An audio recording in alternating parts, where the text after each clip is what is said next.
He was only riding his bike when these officers crashed into him and detained him. On the ground! Hey, hold on, Get you on your hit me! face! Get on your fucking face Okay, now! okay! I never even saw you, officer. I would have stopped. Arms out! They even confiscated his money. What they didn't know is that this man is no ordinary man, and he is the last person they'd want to mess with. And after this conversation, we already on E. You know what that stands for?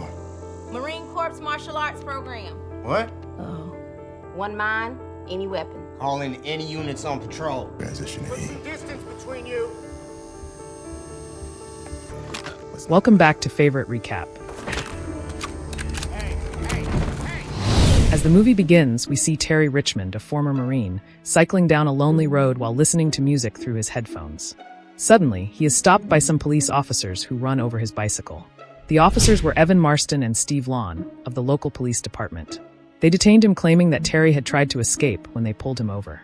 However, Terry explains he didn't hear their orders due to his earphones, but the officers proceed with questioning him and searching his belongings. While Officer Evan searches Terry's backpack, he discovers a package. He asks for permission to open it, but Terry declines, making the officers detain him further and call for a CABE 9 unit. Evan then informs Terry that it will take over an hour for the unit to reach their location. Wishing not to be delayed any further, Terry reluctantly permits them to search the package. Inside the bag, the officers find a large amount of cash, about $30,000. The officers suspect the money is tied to illegal activities. However, Terry insists it's legitimate. He explains that $10,000 is for his cousin Mike's bail at the courthouse, while the remaining amount is to buy a truck. He further tells them that Mike was jailed for possessing weed, but was not dealing drugs. Despite his explanations, the officers decide to confiscate the money, claiming they suspect it is drug-related.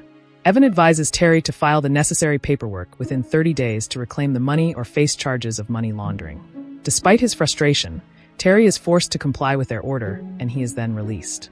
Still determined to bail out his cousin, Terry rides to the courthouse, where he meets Elliot, a court clerk. Terry explains the situation, but Elliot refuses to help since Terry lacks the necessary funds. Elliot also reveals that the jail is undergoing renovations and prisoners, including Mike, are being transferred to state prison. Realizing the urgency, Terry grows desperate, but Elliot introduces him to Summer McBride, another court clerk and aspiring lawyer, who agrees to help. Over some drinks, Summer informs Terry about a local police department's practice of legally confiscating cash and keeping it when citizens fail to reclaim it. Terry then reveals that Mike is in danger because he helped authorities apprehend dangerous criminals and might be targeted if transferred to state prison. Mike's transfer is scheduled for Thursday, so Summer advises Terry to quickly secure money for the bail. Terry contacts Mr. Liu, his business partner and the owner of a Chinese restaurant, who agrees to give him the $10,000.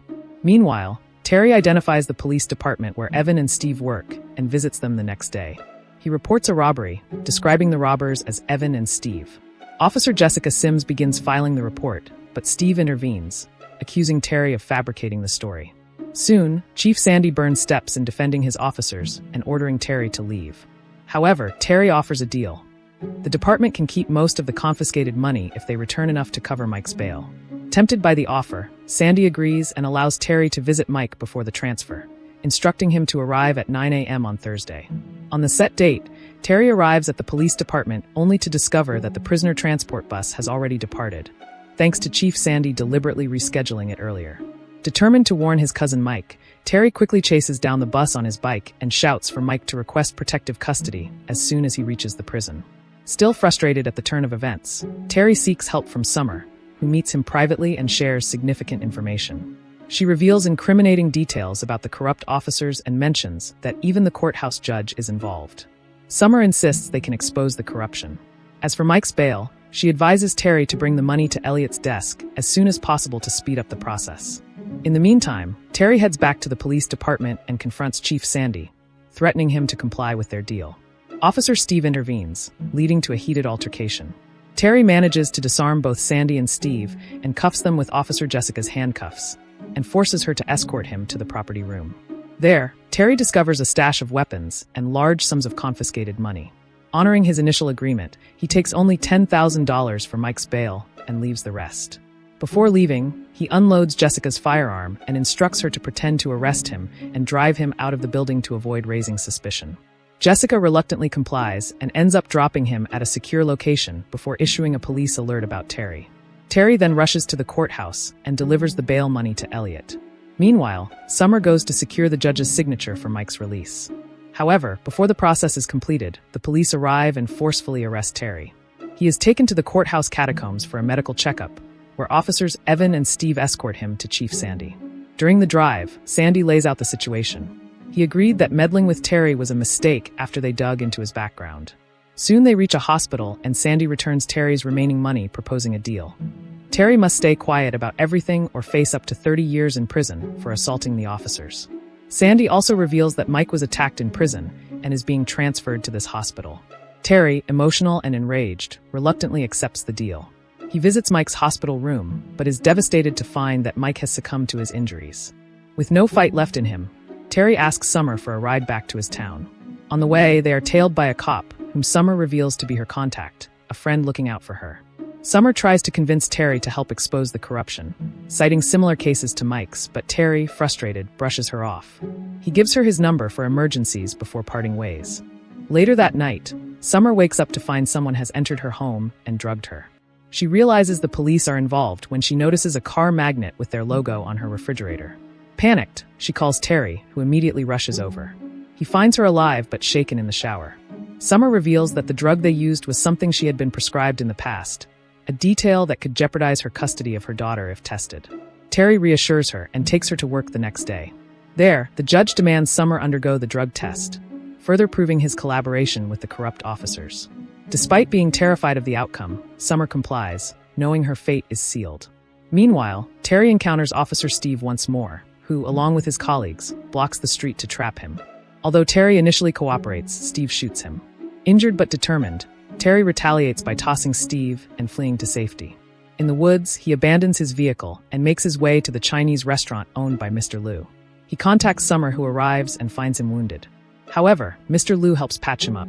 There, together, they devise a plan to uncover the evidence needed to expose the corrupt officers. Terry and Summer break into the judge's house and confront him. Under pressure from the two, the judge eventually admits his role in the corruption. He reveals that the police department, strapped for funds, was illegally confiscating money during traffic stops, then processing it through the court system. The scheme was protected by legal loopholes, ensuring defendants rarely reclaimed their money. Part of the funds went to government programs, while the rest was pocketed by the cops and the judge. Importantly, the judge reveals that the officers' dashcam footage contains recordings of their unlawful activities. Now, with the knowledge of the next step to take, Terry and Summer break into the courthouse, only to discover that the cops are ahead of them. The officers had set a fire in the evidence room to destroy the footage, but Summer manages to stop it long enough to recover the memory cards. To maintain their cover, they reignite the fire and flee. Terry waits outside in the car while Summer attempts to retrieve her urine sample. However, she is caught by the officers. Watching from a distance, Terry sees the cops kidnapping Summer, setting the stage for further confrontation. Terry then tracks the cops to a secluded location where they split up, leaving one officer behind. Seizing the opportunity, Terry rams the cop's car, subdues him, and handcuffs him for interrogation. Then, using the cop's radio, Terry contacts Chief Sandy, who proposes a trade, Summer in exchange for the memory cards. Terry agrees, and Sandy instructs him to meet at Rebel Ridge by dawn. However, when morning comes, Terry doesn't show up. Frustrated by this, Sandy receives another call from Terry, just as Officer Evan claims to have located Terry's vehicle. Upon investigation, Evan discovers that Terry isn't in the car.